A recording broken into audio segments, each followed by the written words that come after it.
Ladies and gentlemen, welcome to Seabourn Quest in our great South American voyage. On this leg of your trip, you will be experiencing Patagonia, Antarctica,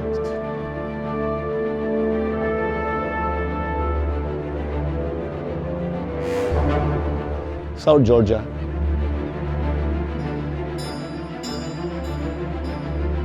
and the Falkland Islands. I hope you have an amazing time and make great memories throughout this voyage.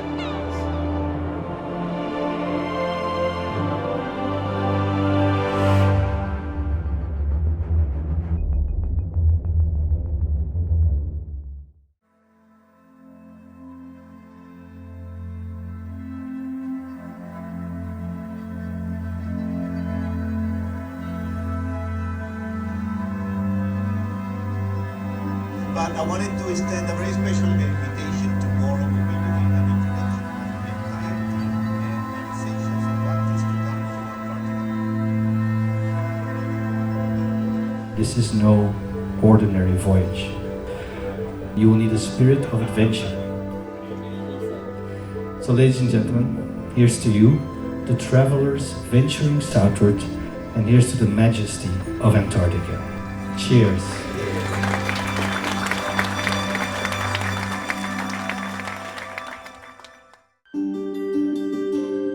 Puerto Montt and latitude 41 is the beginning of Patagonia experience. It's the beginning of the 1,000 islands and the 100 fjords.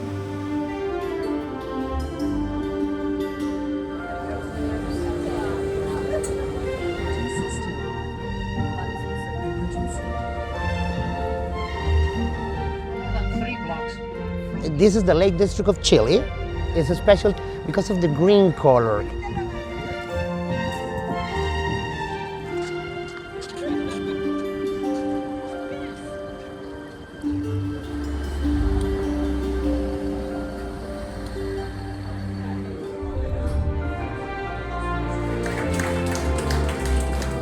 In Chile, you have the combination of a crazy geography, heaven for the geologist, the laboratory of Darwin. It has energy that have been waiting to be released for centuries. This Petroel River is blocked by lava rocks, lava that might have came from one previous eruption from Osorno volcano. And that power, that energy, you feel it when you hear the roaring sound of the river, when you hear the wind blowing through the trees. You hear the music of nature.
We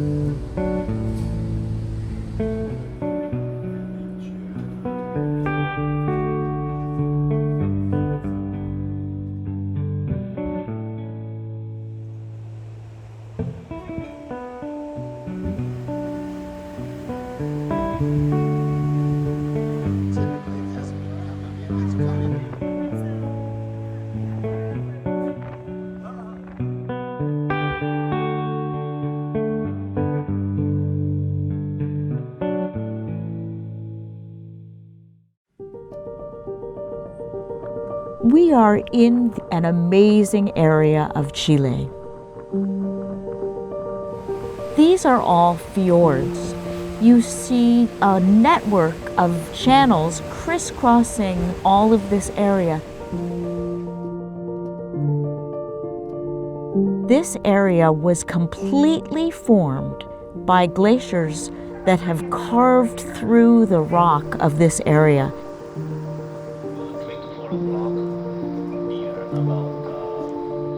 Rivers of ice that move in a downhill motion, pluck rock, and they carve valleys. And we got to go up close and see the deep blue color of the very fractured ice at the toe of the Brujo Glacier. The deeper the blue, the more compacted the ice has been during its lifetime.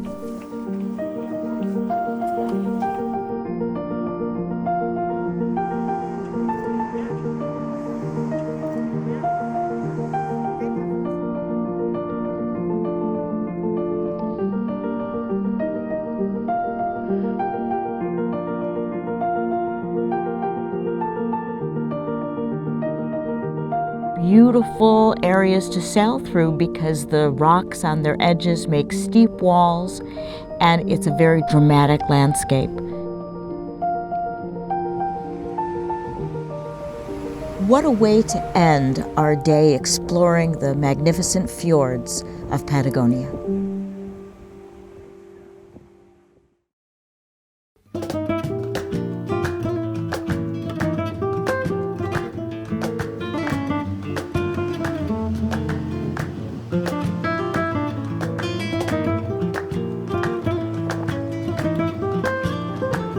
Most of our region has a lot of glaciers, mountains, and estancias, farms like this one. This estancia that we are right now belongs to my family since 1922. Nowadays, like every Magellan farm, they have sheep and we have cattle. To work with all those animals, we need the dogs. The Magellan Shepherd dog is a crossbreed between a border collie and any other kind of dog. The relationship between a shepherd and a sheepdog, they are co-workers, so they are very loyal to each other. A very good trained sheepdog can manage around 500 sheep by itself.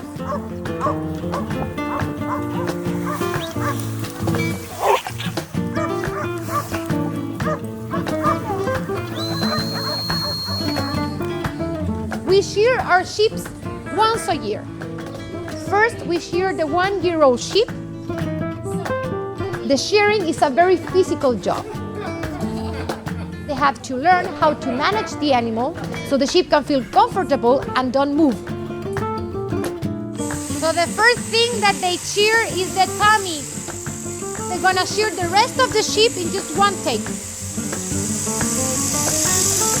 It takes around 1 minute to 1 minute and a half to shear one sheep. One man can shear around 150 sheep per day.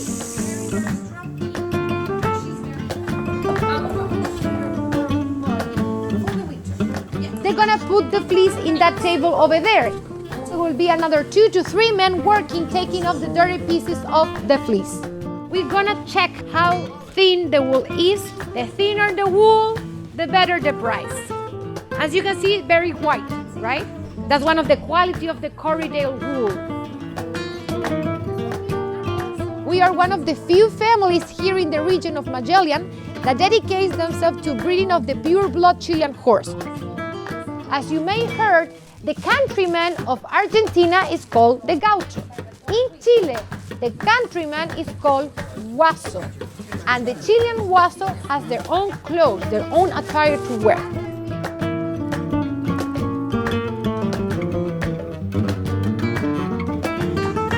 So you can have a beautiful lamb barbecue they prepare for you, some pisco sour, wine, and just relax a bit.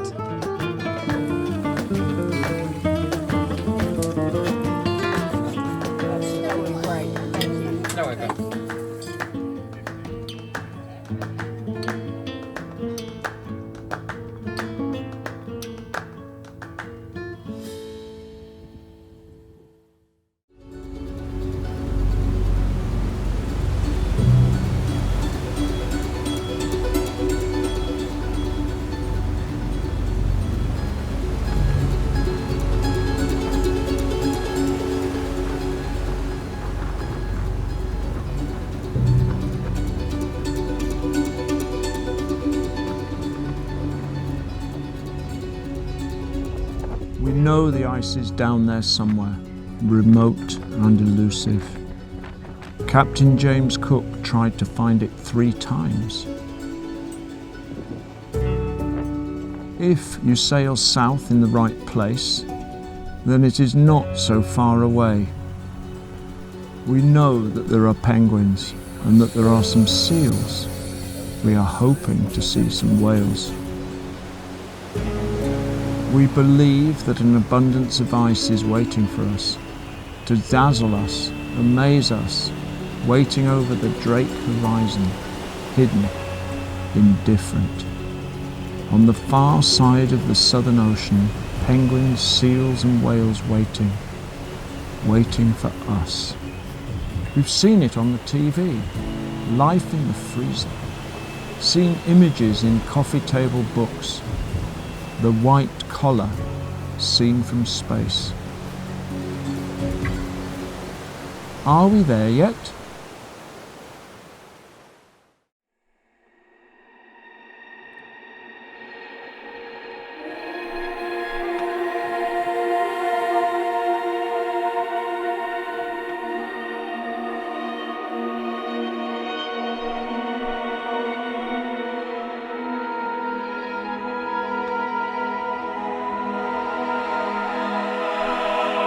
Welcome to Antarctica.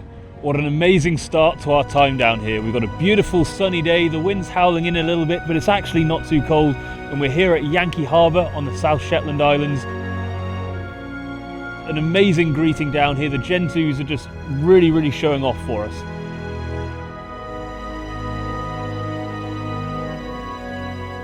Here at this nesting site, a real joy for us to come ashore and find that they're having a really good breeding season.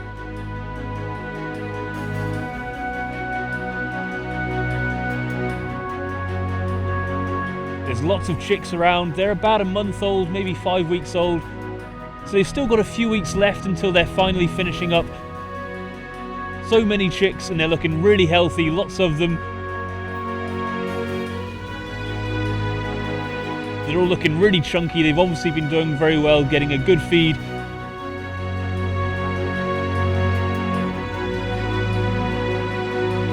This looks like a very healthy colony this year.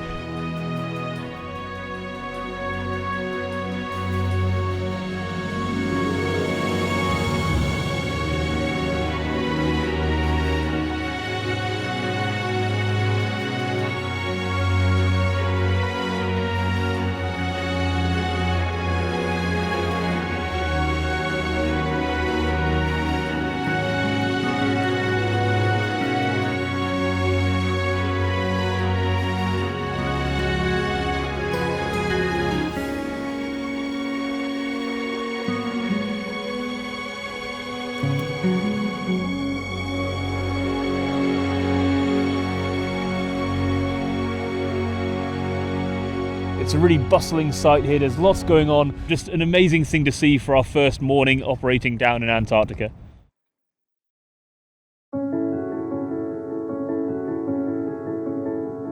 Yesterday's fury has given way to a tranquil morning here on Cooverville Island.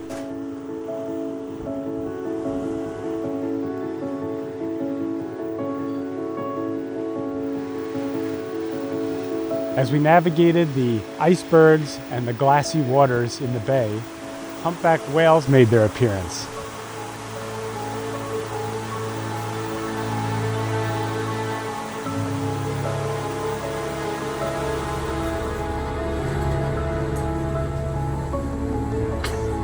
We came ashore early in the morning.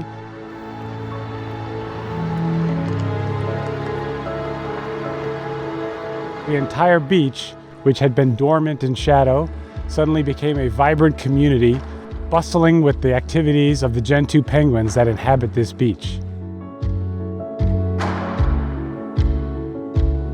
On the rocks of the cliffs above me, one of the best examples of mosses and lichens that inhabit Antarctica.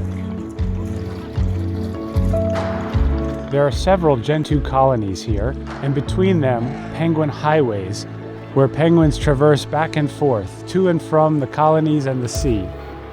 With their sharp claws on the front of their webbed feet, they can navigate 30-degree slopes with ease. Their trails visible in the snow, up and over seemingly impossible steep hills. Here in one of the largest Gentoo colonies in the area, the chicks are still somewhat less mature.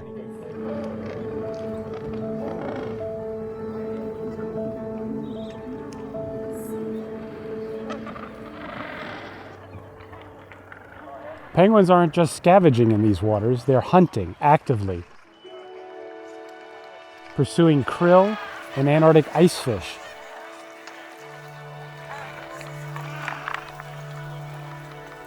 On a beach that's shallow and easily shelving as this, penguins are able to swim ashore, hop up and walk up the rocks.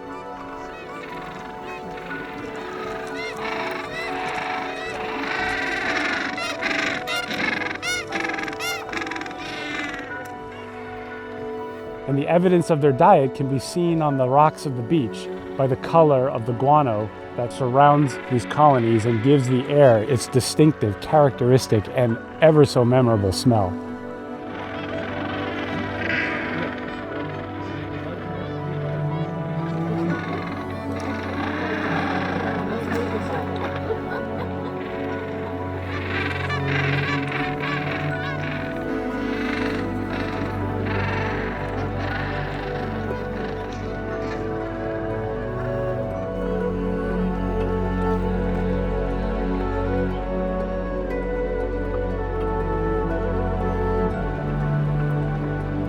The icebergs here have been absolutely amazing.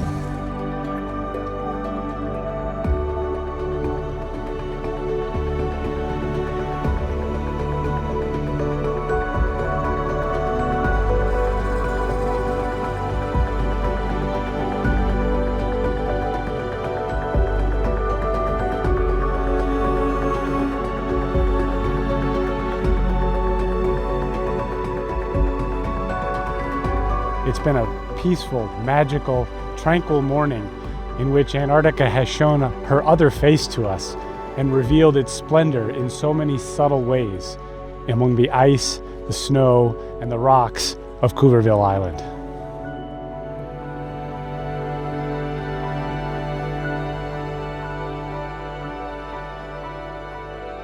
One can only imagine what Antarctica has in store for us tomorrow.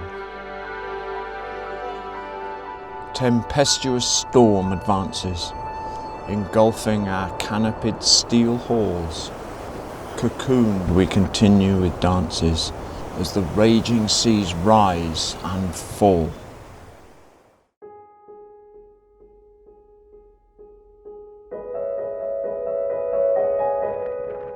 Currently we have about 35 knots and steady winds. We will wait another hour to see if conditions do change, and then we will make a decision on changing our itinerary.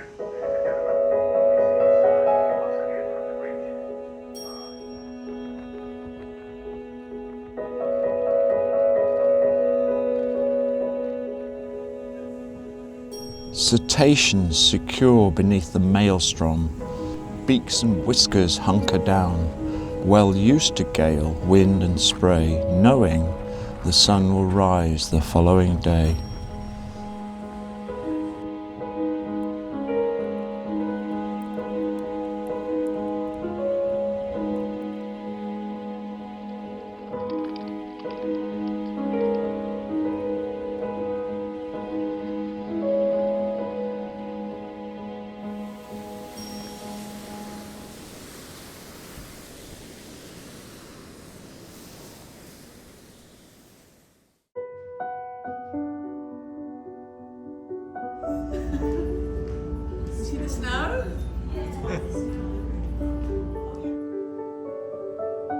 In Antarctica's realm of endless light, where glaciers gleam in polar light.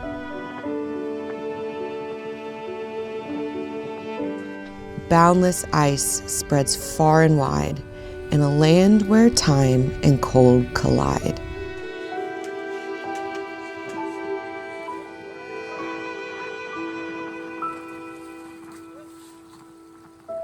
Beneath the frost, life finds a way, a testament to resilience each and every day. In this place where beauty abounds, humpback whales dance, their presence profound.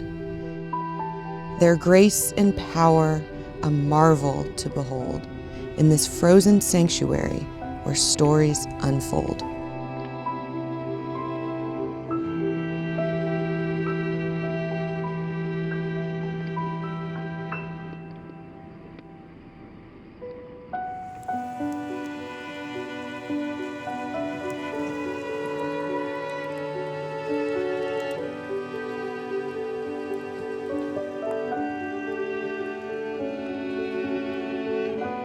In Sierra Cove, where harshness meets grace, a delightful story in this icy place.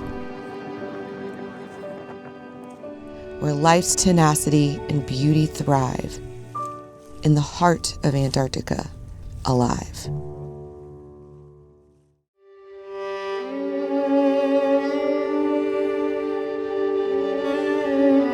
The icebergs, the sky, the water, it all gave us inspiration.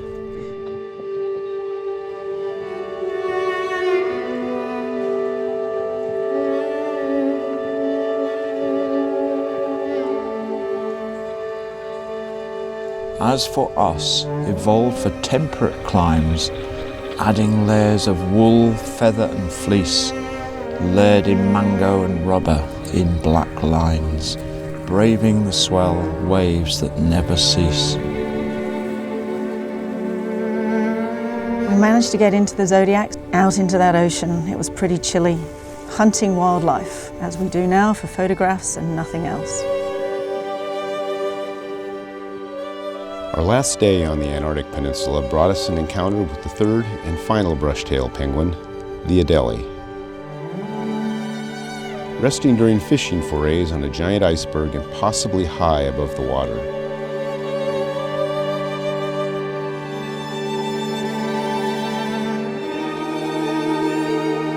How did they get up there? And how would they get down? Have these penguins mastered the art of flight? Of course, penguins don't fly. However, they have fully mastered the art of the belly flop. And they are truly experts at flying in their own watery realm.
Shadowed by successive storms, katabatic cyclones become the norm, breaking free and heading north, striving for all we're worth.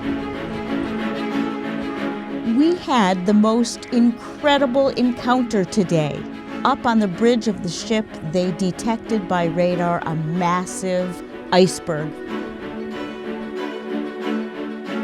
We soon determined that this was the world-famous A23A iceberg.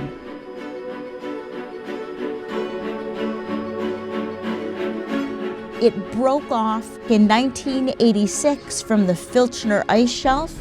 It was grounded for a couple of decades. In November of 23, it cleared the northern boundary of the Antarctic Peninsula, and it went into the open waters of the Scotia Sea.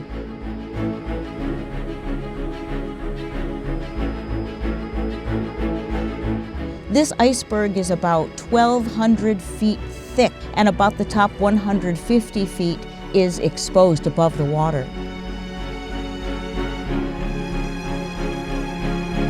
It brings nutrients into the water, so there were fin whales and there were birds of so many different varieties just dwarfed by the massive size of this iceberg. About 1,200 square miles of ice just floating and sailing through the Scotia Sea. We were so incredibly lucky.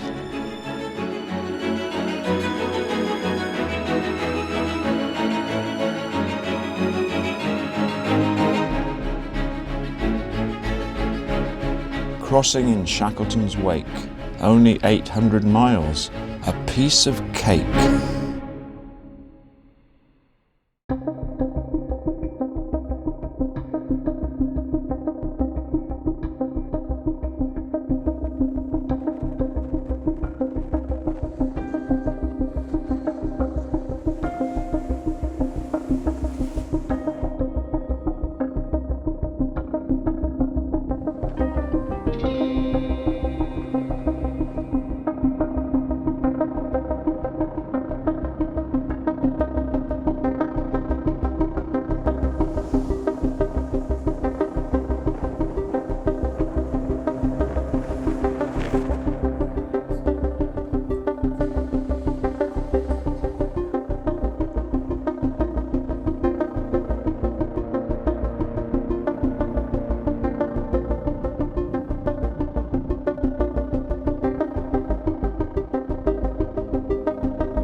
Well, we are filled with exultation at making it to shore finally.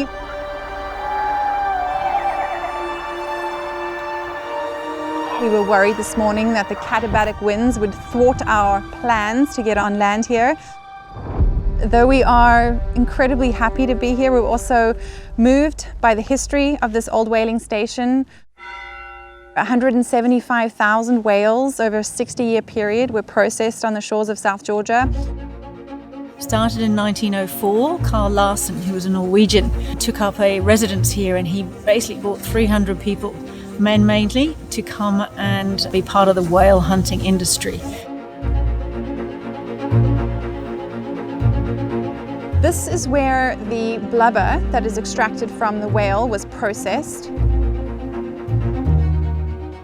They were boiled and separated and refined and put into barrels and sent to various places around the world to be used as lubricants and lighting and in the cosmetic industry to make margarine.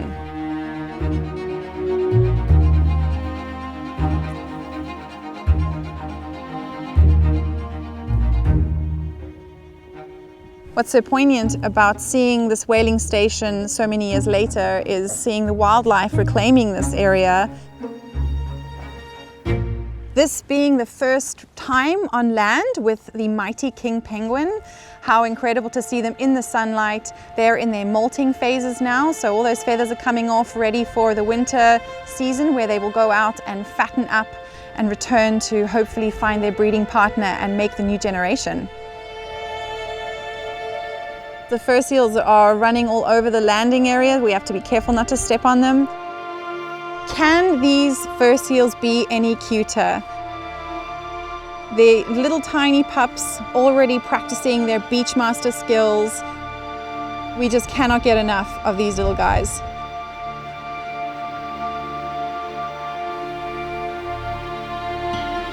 This was a Norwegian whaling base.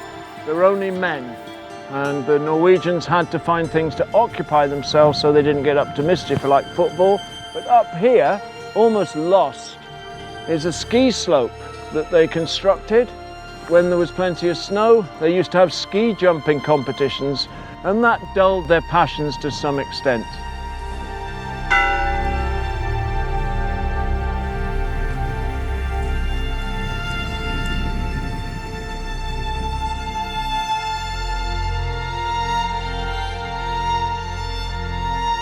It looks like a UFO to me, to be perfectly serious.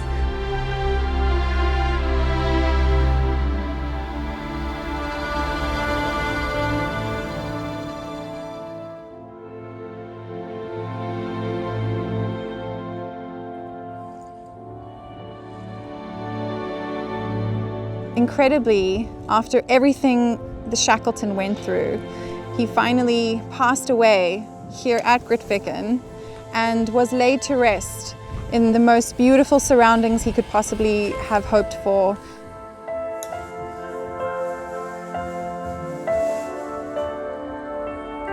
This was one of the most special places in his journey, and we're so touched by being able to visit this area of his final resting place.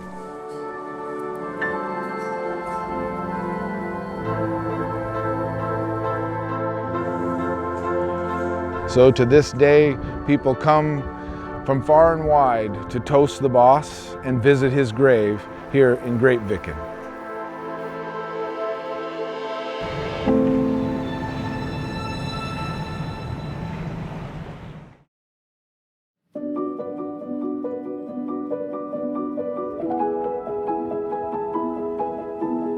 A visit to Salisbury Plain is one of the most epic wildlife experiences to be had in South Georgia, and indeed the world.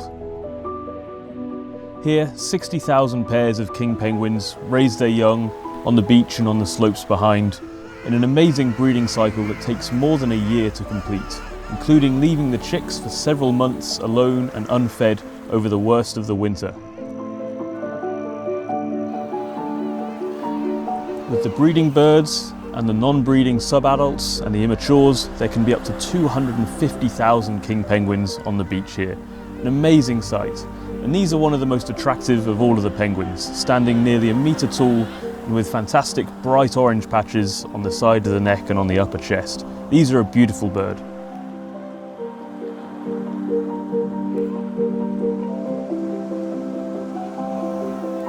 This is often a hostile location, with swells rolling in from the Atlantic, making it difficult for anyone to get a view of this amazing place. But today the weather has been kind to us, with calm conditions allowing us to complete a full day of Zodiac operations, giving us amazing views of these stunning birds on the beach and in the water around us. As the adults are swimming out to sea, going on foraging trips of maybe a couple of 100 kilometres looking for food to bring back to their youngsters, they're swimming back past us in their tight groups, always alert for an attack from a seal, and they're coming up onto the beach on their way back to the rookery to feed their waiting young.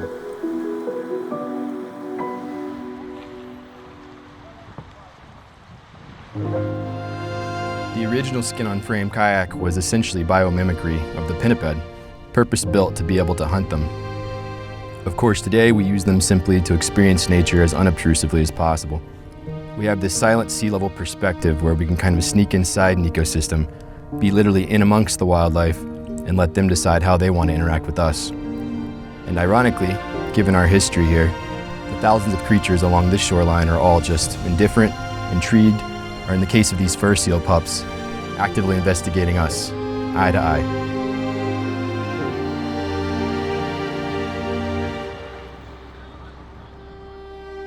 Alongside the penguins, this is such a rich wildlife site for a range of other species. We've seen fur seals, elephant seals, and a host of birds including giant petrels, storm petrels, and South Georgia shags.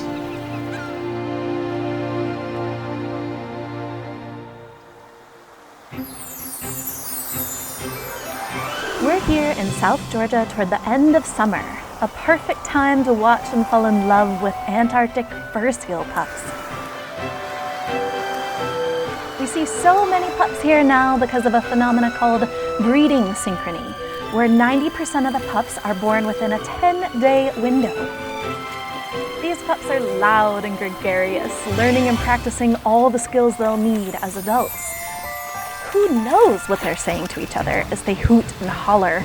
Are they slinging insults? Your mama was a fish licker! Are they brokering power deals, composing love songs? What we do know is that this early time exploring in the kelp beds is critical for their development. Because soon they'll be on their own, heading to sea to live their best salty sea dog lives. A full day here is always an incredible experience and something we'll remember for a very long time indeed. A fantastic way to end our time in the astonishing place that is South Georgia.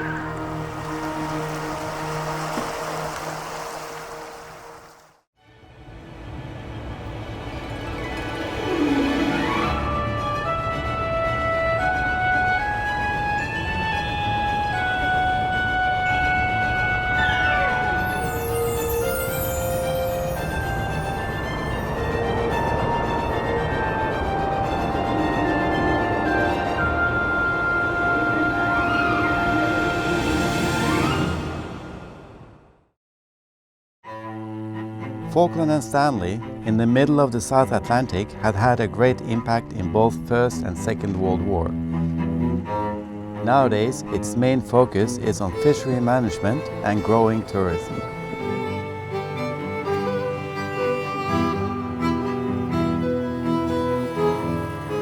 The Falkland again was in the center of the news in '82. Military action took place in Stanley. For 2 long months, until June the 14th, they were liberated by the Royal Marines in a major joint effort of the task group, which was sent all the way down from Britain.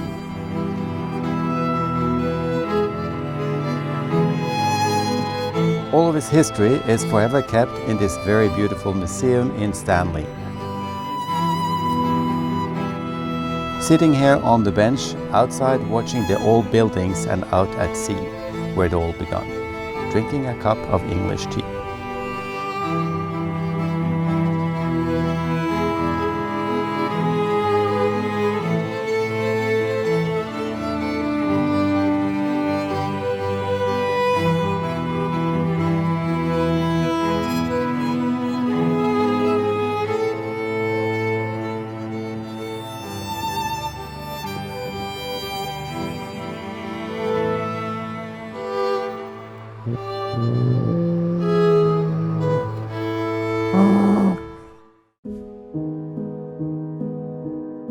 As we come to a new island, we complete our 10th season of Seabourn Quest in Antarctica, a unique and a favorite trip among our team members, ending up with great days in the Falkland Islands.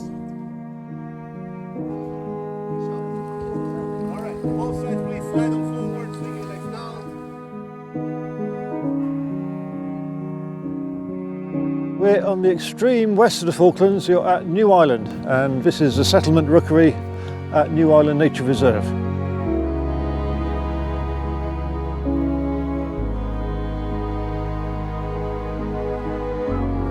So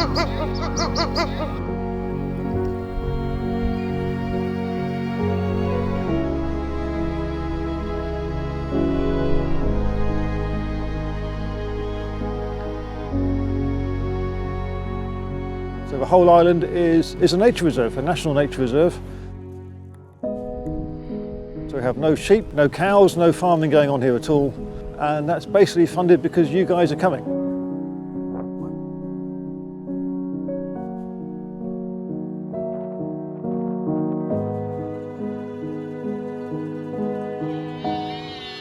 This is a mixed seabird colony, so we've got a mixture here of rockhopper penguins, black-browed albatross and imperial shags. So in this colony, the count this year was around 6,000 rockhopper pairs, and there's around 3,000 albatrosses and around 3,000 of the imperial shags in this colony.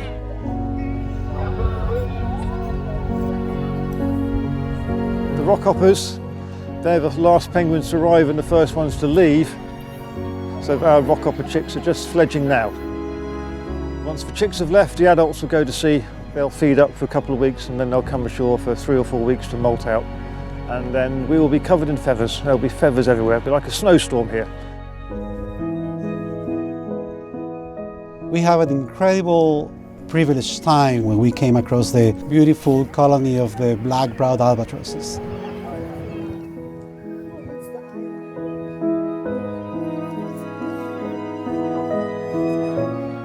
These birds are devoted to each other for breeding for the rest of their lives. These birds are so dependent on their nesting sites, places that are crucial for the development. We're looking at these chicks here, which depend entirely on their parents to develop into this beautiful, amazing plumage that they will setting off for life in the ocean.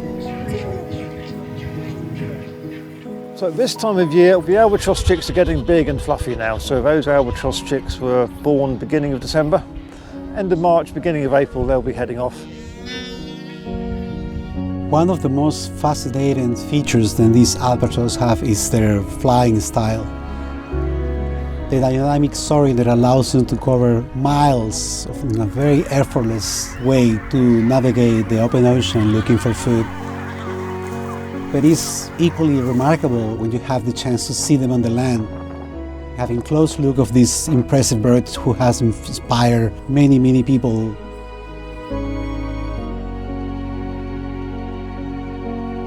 I am the albatross that awaits you at the end of the world. I am the forgotten soul of the dead sailors from the seas of the war that crossed Cape Horn. But they didn't die in the furious waves. Today, they sail on my wings towards eternity, in the last crack of the Antarctic winds.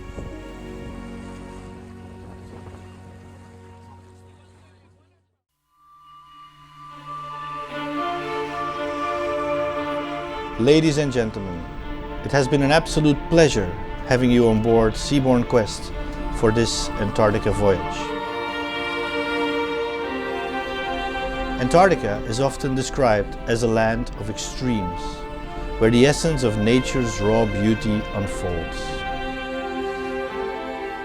We were definitely tested on our journey and had no other option but to embrace the unexpected and to understand the extreme conditions which define Antarctica.